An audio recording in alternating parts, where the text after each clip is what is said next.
Condobolin residents are facing an anxious wait over the next 24 hours as floodwaters from Forbes flow towards the town. Residents in low-lying areas were urged to evacuate before 2 p.m. by the State Emergency Service (SES) on Thursday afternoon, as the Lachlan River began to expand. The Bureau of Meteorology (BOM) believes the New South Wales town of Forbes has reached its flood peak at 10.7 meters, just below the 70-year record of 10.8. More. Third person feared missing in floodwaters in Eugow. The BOM is advising the Lachlan River at Condobolin Bridge, about 85 kilometers downstream of Forbes, is at about 7.42 meters with major flooding and is rising. Emergency services began sandbagging in parts of the central west town, in an attempt to prevent homes and businesses along the Lachlan River from flooding. Developments are fast-moving and NSW residents can check the most up-to-date warnings at the SES website here. Read more. Mother terrified after becoming trapped in roof with 6-day-old baby in Eugow. Floods. Forbes is remaining the focus for the SES, as it continues to respond to requests for assistance during the major flooding. Floodwaters in the town are slowly receding, but it's expected to remain at a major flood level until the weekend. NSW-SES Assistant Commissioner Sean Kearns acknowledged the Forbes community had been asked to evacuate for the second time in 2 weeks. Read more. Mum who was told illness was in her head had nation's 5th most common killer. We would like to thank the community for paying attention to emergency warnings, Kearns said. Evacuating immediately when instructed to do so is the best way to ensure you stay safe. We know that every flood is different, and if an earlier flood didn't reach you, it doesn't mean that this one won't. The Australian Defence Force has deployed 180 personnel to the Central West region on Thursday afternoon.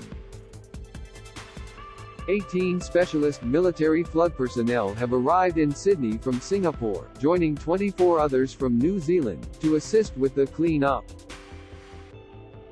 It comes as the flood peak has turned Forbes into an island. Currently the only way in and out of the Forbes CBD is by boat, and even that is dangerous, with waters running fast. Dozens of missions to ferry people away from endangered houses have taken place. Read more. The front page that will infuriate Donald Trump. Gareth Acker was reunited with his partner and young children yesterday afternoon, after he became separated from them. Acker was caught up in flooding at Orange days earlier and was anxiously waiting for his family to be rescued from South Forbes. "I am just glad to have them back in me arms," Acker told 9 News.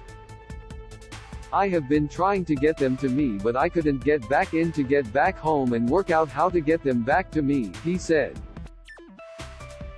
"It's been impossible to predict with certainty which properties will be inundated in the next few hours, due to the unprecedented nature of the situation and the speed with which floodwaters are rising.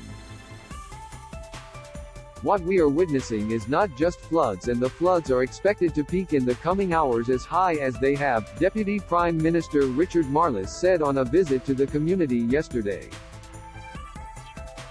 "This is flood upon flood upon flood." Read more. Illicit donkey skin trade. A ticking time bomb for disease spread. Many Forbes residents had indeed begun cleaning up after a recent flood event just 2 weeks before, leaving them at square one as they face evacuation again.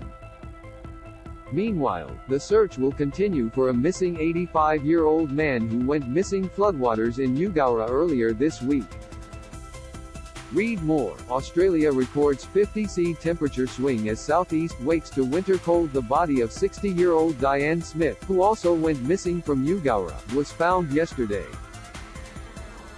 In the 24 hours to 5 a.m. today, the SES mounted 12 flood rescues and answered 265 calls for help. There remain 115 warnings in place across the state, including 25 at emergency level.